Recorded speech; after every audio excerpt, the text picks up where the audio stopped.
Hi friends, I'm so glad you're here with me today. When I was rehearsing what I wanted to say to intro the video, I said thanks for being here today, and all I could hear was Julie Andrews from The Princess Diaries in my head going, thank you for being here today, which is fitting since if we were in school and we had art club, it would be British Thursday for my art club members. So today we are going to learn about op art and an op artist named Bridget Riley. And then we're going to create something that looks similar to this. We're going to create our own op art and learn all about blending colors. So I've got a video and some example artworks for you linked in the Seesaw activity. Those are about Bridget Riley. And then I've also got some instructions for how to blend colors and how you can create this op art for yourself. Some things to take this project a little bit further. If you want to go a little bit above and beyond. One of them is to make your checkerboard squares smaller. So you can have your grid can be as small as you want it to be as long as it's wavy. Another thing that you can do is add more colors. You could repeat the rainbow twice or 1.5 times or 3 times if you wanted your stripes to be really skinny. Or you could do one background page that is all checkerboard, and then you could do your color gradation on a separate page, and then layer some cut up cardboard pieces underneath, and then glue it on top so it actually pops up a little bit. The last thing that you could do, or that I've thought of, I'm sure you guys can come up with some awesome things from your imagination, is in these empty white squares, you can do some Zentangle patterns, and I'll add some examples of those in the activity as well. But you can Google Zentangle patterns and come up with so many. And it looks like little Bree wants to say hello. Come here. She just jumped right up here. Say hi. Let's talk about how to blend colors with different materials. We're going to start off with something that almost everybody has at home, which is crayons. And when you're blending crayons together, it's all about the amount of pressure you use. No matter what material you're blending, it's going to be easier if you pick colors that are closer together in the color wheel or in Roy G. Biv order. It's not impossible to mix something that's opposite, like a purple and a yellow, but it's going to be a lot easier while you're getting the hang of it to pick colors that are close together. So I'm going to start out with this purple. I'm just going to color very lightly.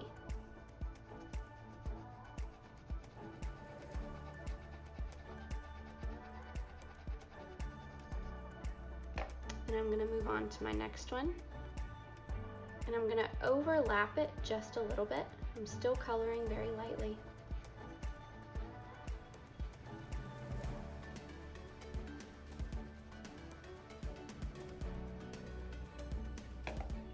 Now moving on to my last one. Again, I'm starting to overlap them in the middle.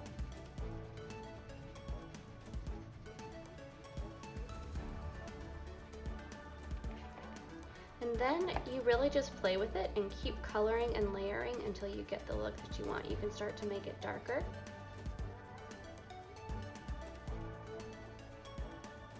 When you're in just the purple section, you can color darker and then lighten up the pressure that you're using as you start to blend into the pink.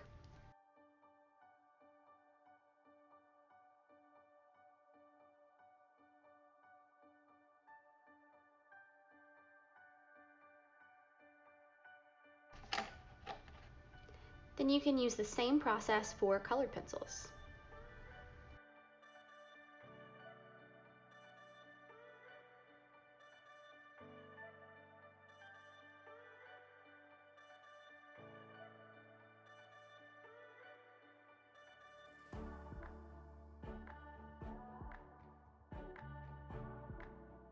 Start with the same process for oil pastels and chalk pastels.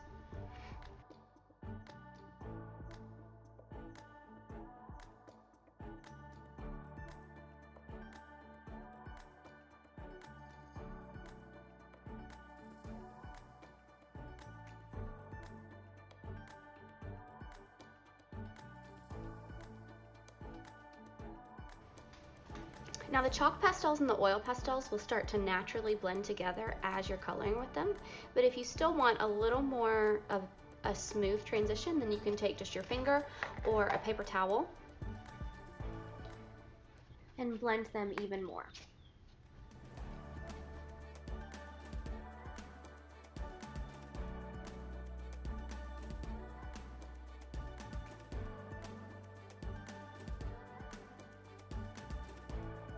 For markers, you can blend them a couple of different ways.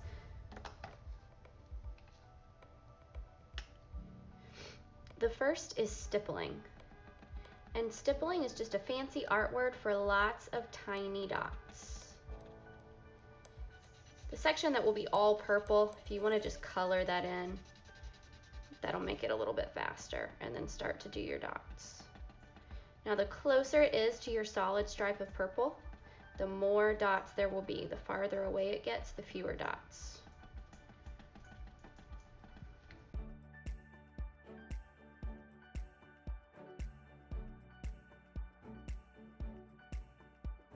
You can also try the overlapping method that we did with the other materials.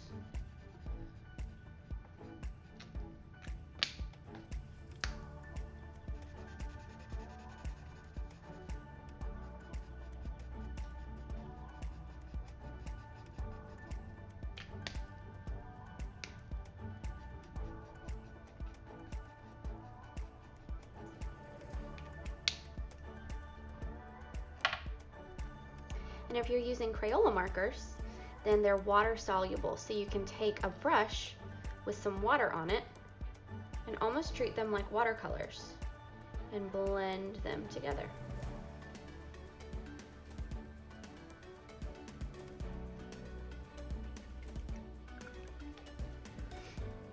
Now we're going to use actual watercolors. We're going to do the same method that we did with all the other materials. We're just going to go back and forth with a brush instead of something to color with. A little trick to remember with watercolors is that the less water you have on your brush, the more saturated your color is going to be. The more water you have on your brush, the thinner and more muted your color is going to be.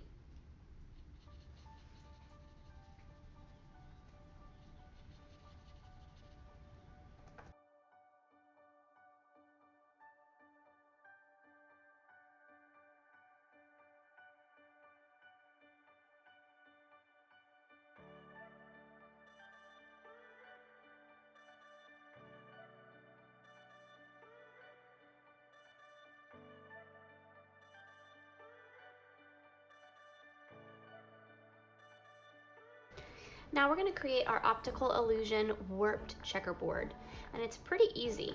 Just start with wavy lines going down your page.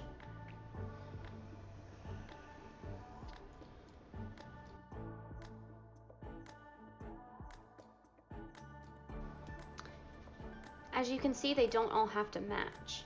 And then you do waving lines going across your page. Keep in mind that you're going to pick one stripe in the middle to leave blank for our rainbow gradation.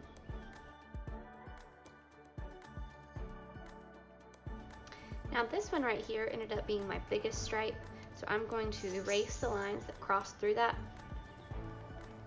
so that it can be my rainbow stripe.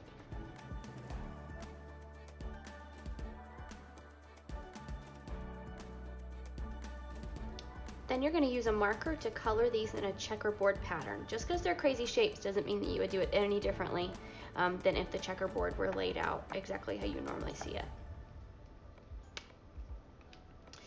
Doesn't really matter where you start. I'm just going to pick a random square.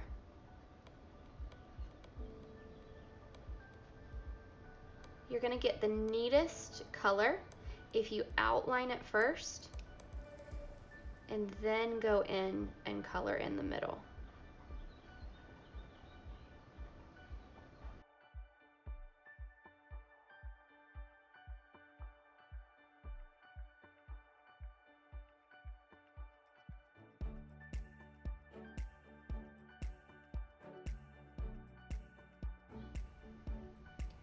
Now you get to add your rainbow stripe in the middle with whatever material is easiest for you to blend.